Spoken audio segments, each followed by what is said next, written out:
Les chuchoteurs, du livre au cœur. Un balado de l'Association des auteurs des Laurentides.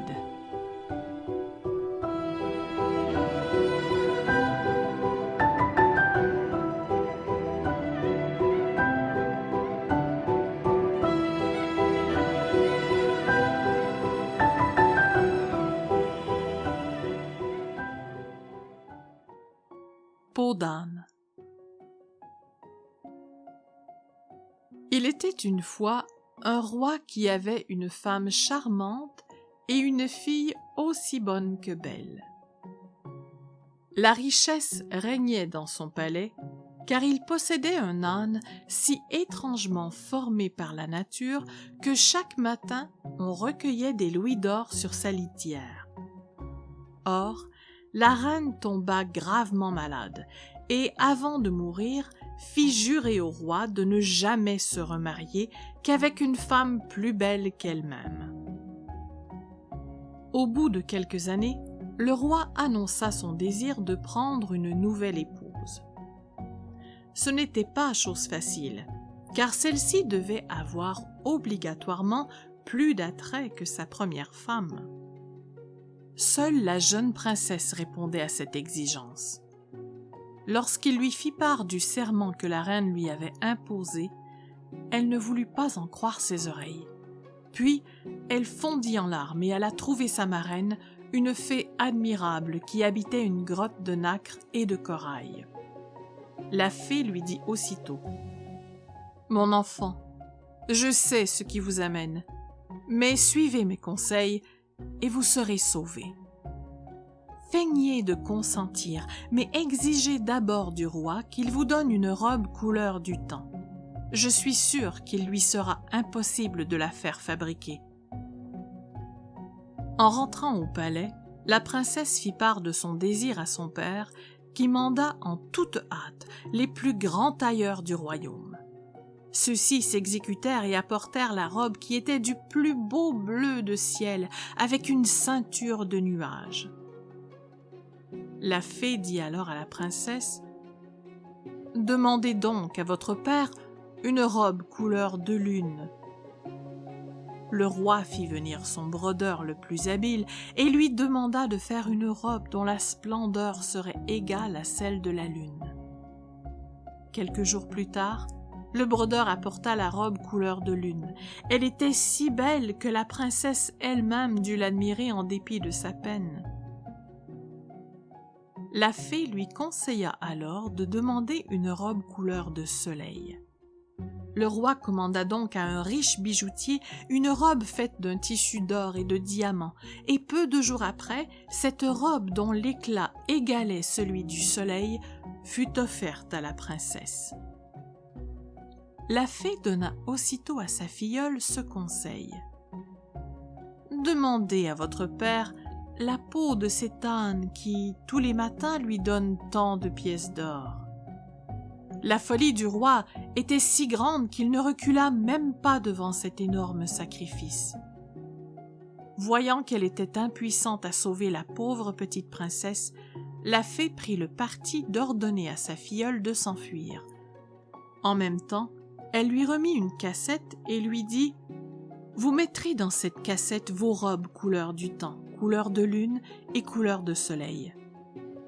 Je vous donne ma baguette dont vous vous servirez pour avoir la cassette lorsque vous en aurez besoin. Pour vous enfuir du palais, habillez-vous avec la peau de l'âne, afin qu'on ne vous reconnaisse point. » La princesse, ainsi travestie, s'enfuit du palais de son père. Après 3 jours et 3 nuits, elle arriva enfin dans une métairie dont la fermière consentit à la prendre comme servante et la surnomma Peau d'âne. Elle n'avait de repos que le dimanche. Elle s'enfermait alors dans sa chambre, touchait le sol de la baguette magique que lui avait prêtée sa marraine et prenait dans la cassette qui se présentait à elle ses plus riches parures. Tantôt elle s'habillait de la robe couleur de lune, tantôt de celle dont l'éclat lui rappelait celui du soleil, tantôt de cette troisième toilette qui semblait reproduire si parfaitement la pureté merveilleuse d'un beau ciel d'azur. Or, cette métairie appartenait à un puissant roi. Son fils, qui allait souvent à la chasse, s'arrêtait dans cette ferme pour s'y reposer. Le prince, errant un jour à l'aventure, passa devant la chambrette de peau d'âne. Par hasard, il mit l'œil à la serrure. Comme c'était dimanche, Peau d'âne avait revêtu sa superbe robe couleur de soleil. Il continua sa promenade, mais les charmes de la forêt le laissèrent indifférent. Le spectacle singulier qu'il venait de voir était toujours devant ses yeux, et ce fut l'âme toute bouleversée qu'il regagna son palais. Il devint triste et se mit à se consumer de langueur pour elle. Sa mère, qui le voyait dépérir, le pressait un jour de goûter un gâteau succulent. Mais le prince répondit qu'il n'en mangerait que si Peau d'âne lui confectionnait le même. La reine ne comprit rien au désir de son fils, mais s'écria « Qu'importe, dites à cette Peau d'âne qu'elle lui fasse le gâteau dont il a envie. » S'étant fait remettre la farine et le beurre nécessaires, Peau d'âne se retira dans sa chambre où elle revêtit sa robe couleur de soleil. Ainsi parée, elle se mit à confectionner la pâtisserie destinée à son beau seigneur. Elle prit même soin, par une tendre attention, d'enfouir dans le beau gâteau une splendide bague en émeraude dont était orné son petit doigt.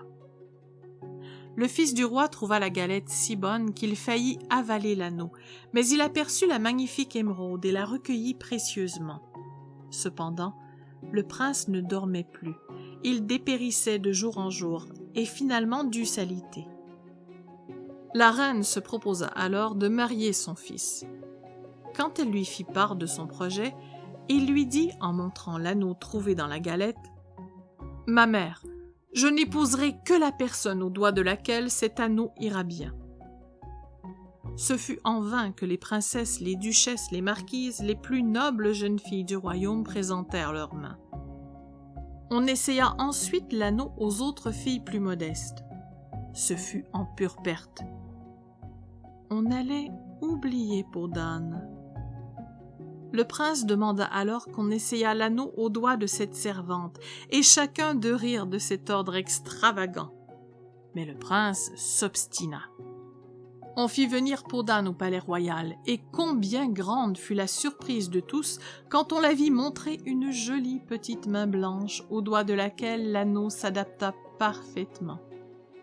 Alors, sa peau d'âne glissa de ses épaules et elle apparut, belle comme un astre, vêtue de sa merveilleuse robe couleur de soleil. Sa beauté émerveilla tout le monde, et le prince tomba à ses genoux en lui demandant sa main. Le mariage eut lieu dans le plus bref délai. Le roi, père du prince, qui entretenait des rapports amicaux avec tous ses voisins, résolut d'inviter à la cérémonie les rois de tous les pays environnants.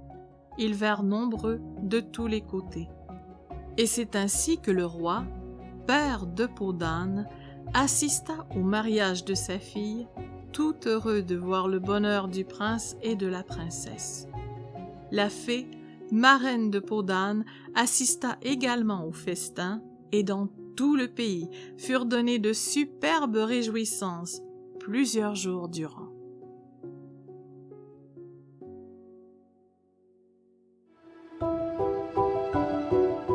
Les Chuchoteurs, du livre au cœur, est un balado de l'Association des auteurs des Laurentides. Ce projet est réalisé grâce au soutien financier du gouvernement du Québec et de la MRC des Pays d'en Haut dans le cadre de l'Entente de développement culturel.